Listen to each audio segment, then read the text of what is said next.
Welcome back to another segment of Arizona Barrio Stories on Latino USA TV. This is Dr. Jose Leyba and La Plática, bringing you authentic stories from our community, stories of the struggle, the success, the culture, the language, and our traditions, which are very important to all of us. Today, I have a really special guest, Lorenzo Chavez, who is the executive director at the Arizona Community Foundation, where he oversees all educational issues. So that's a very important role.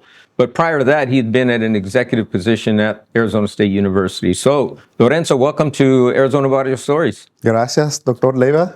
I'm happy to be here. Good. Muy amable, Joy. Muy amable. So tell us a little bit about your story, your background, and then what propelled you to have such an important position where you're impacting education throughout the state. Well, a lot of it was luck, and a lot of it was being in the right place at the right time. But I grew up in Tucson. I'm a native Arizonan. I grew up in South Tucson in a barrio called Barrio Nopal. Barrio Nopal, yeah.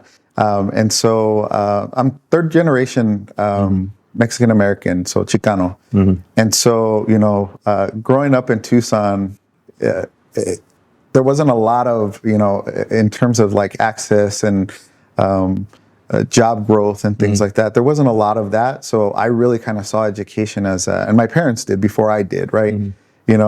So education was kind of that key to success for me.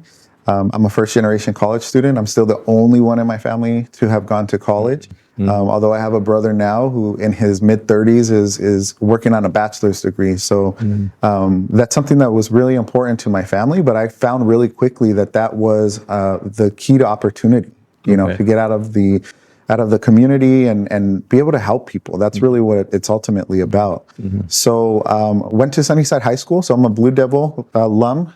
Proud Blue Devil alum. Now, were you a wrestler? Because it seems to me like everybody in Sunnyside wrestles. No, I was not a wrestler. I played baseball and I played basketball, and then I was in the marching band. All right. Yeah. So not a wrestler by any stretch of the imagination. Although I have a nephew now, he started wrestling at 4 years old and is now a state champ, and he's only 8. So wow. Yeah. Wow. Great. So he's done some great work, but a testament to just the close-knit community that exists there, and how sports really impact and getting involved in the community really kind of impact that. But after I graduated high school, I ended up going to U of A, directly into the U of A, University of Arizona. Okay. And that was something that was, it was a big culture shock for me. I think like for a lot of young Latinos, first generation Latinos whose families maybe haven't gone to college before. And for me, there was probably that entire first year, I felt like I'm not going to make it past this year, And I declared my major as business administration, which, in any business school, in the state, we have some great business schools here in the state. No, absolutely. It's highly competitive, right? So I was in a cohort of about 1,200, pre-business students, probably about 2 handfuls of Latino and Black students that were in that 1,200, person cohort. And, that first pre-calc business math class that I took, I failed it. I'd never failed the test in my life before. Wait a minute. Here you've been a good student, and now at the college level you failed that. How much of that do you think had to do with the impact of culture? Because I remember when I walked on the Arizona State University campus in 1974, I think, I felt all alone. Right. I didn't see a lot of people like me until I hooked up with Mecha and Maso, the student organizations. But I wasn't doing well either. I was failing. So what a great story. Go ahead. Yeah. Keep going. Yeah. It's fascinating. So, it was one of those things where it was really a culture shock, right? There was not a lot of preparation in terms of, the professors there at the higher ed level. You're just you go to class and then that's pretty much it. You really have to kind of seek those opportunities and that mentorship out from individuals. And that was something that I wasn't used to, like it was not something that you asked for help. It was not something that you really kind of looked for those mentors. I didn't even know how to do that, right? And so for me, that was something that was like a big wake up call. And so I spent that first year of like, is this what I want to do? I can do the military. I can do so many other things and make money. Do I have to, do this thing in college? And so it wasn't until I started to get involved. I found a center, the Chicano Latino Student and Faculty center there at U of A. It happened to be in the Chavez building, which is my last name. I was like, what is this building? Let's walk in here and see what's going on. So then you're walking on campus, you see the Chavez building, and you just walked in and got to meet the staff and the other students that were there at the Central. Yeah, so I went with a buddy of mine that was already had been kind of attending the center. And got to know some of the staff, and they had the abuelitas that would come every Tuesday, and they would bring like cafecito and panecitos. Is that right? Yeah. I mean, you're telling me on the university, the abuelitas would come in and bring café y pan. So they were alumni from the 60s, 50s, and so they would come back and help out and just, be there for us. And it was a place and a hub for a lot of Latino students to really kind of find their place and their niche within the institution. Now, do you know if that centro is it still open? It is. It is. It's renamed now the Guerrero Center, I believe. But there was lots of efforts to try and close it over the years too, and through the efforts of alumni, some Latino faculty and staff, and students.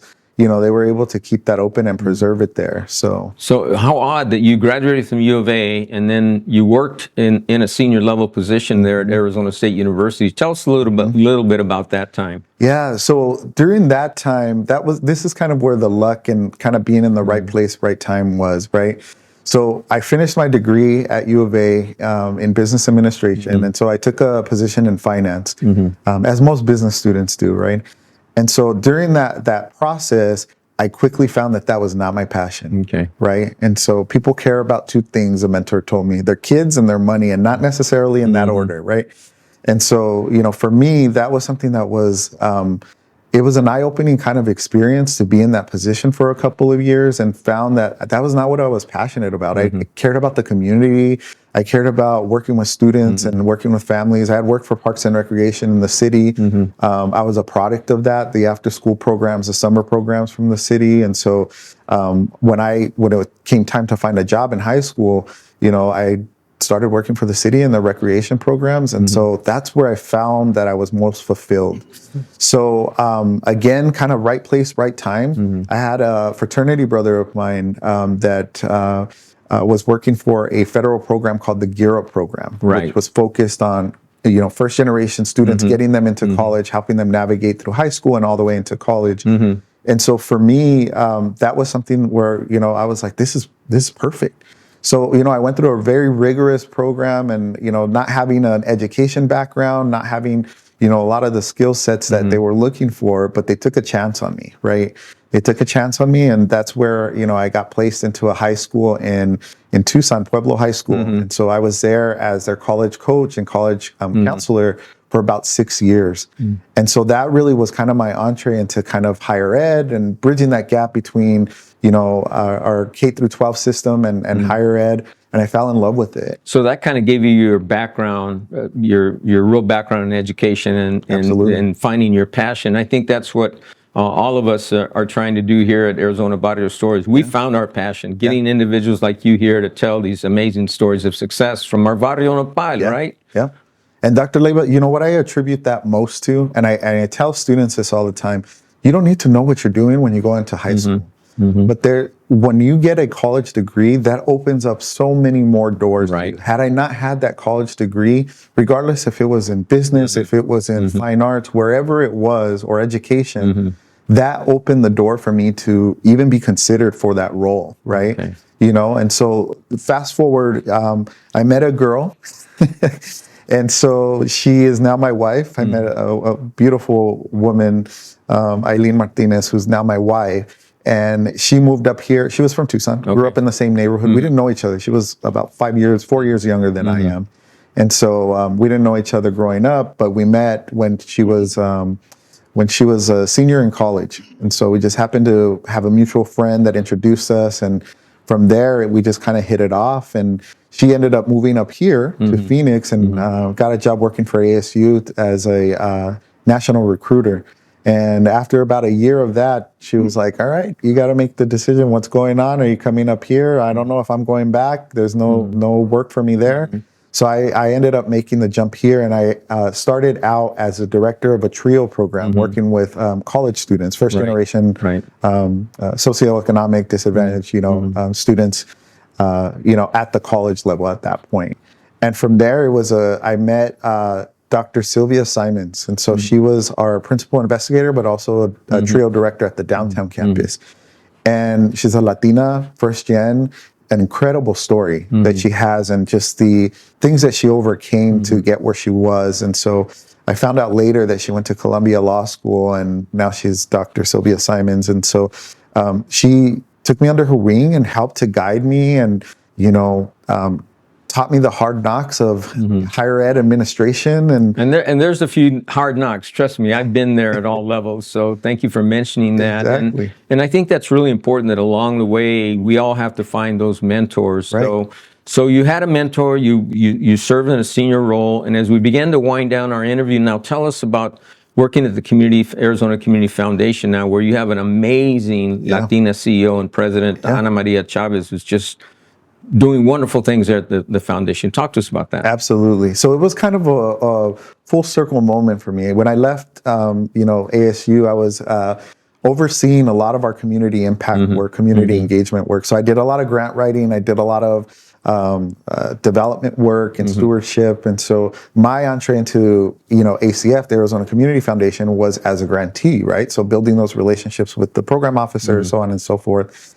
But I got a call from their senior vice president at the time, Glenn Wyke, who said, hey, we're looking for somebody to really kind of bring together all aspects of our education work, our scholarship program, our education grant making. There's a board that you advise, and some of the ed policy, advocacy work that the foundation is starting to really kind of dig into. Okay. And so, met with the former CEO, Steve Selesnow, and said, this is what my vision is for that, right? Like, I'm the program officer, or the program that you're funding, right? So I'm a practitioner in this.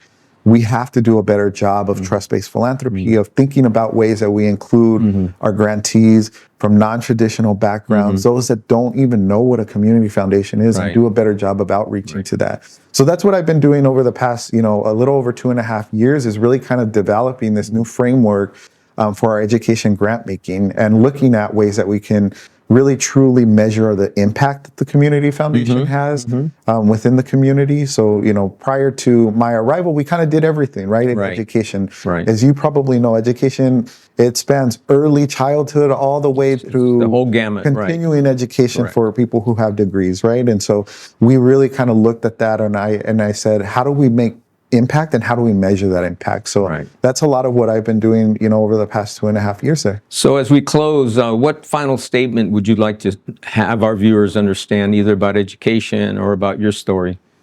So I think a couple of things that were really impactful to me, right? So my faith, first and foremost, my family, right?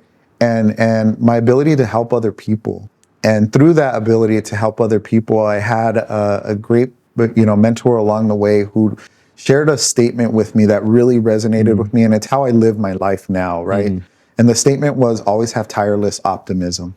What a great story. Growing up in Barrio Nopal in Tucson, Arizona. Tucson, you have so many interesting barrio names, as does every city. I think that Tucson is the only city that has a barrio called Barrio Sobaco, okay? But these are the types of stories that we try to tell here at Arizona Barrio Stories and Latino USA TV. The real story, and you heard it from a young man. We're so proud of you. Continue that great work with the Community Foundation. This is Dr. Jose Leyba signing off with another segment of La Plática on Latino USA TV. Si se puede, y hasta la próxima vez. Muchas gracias.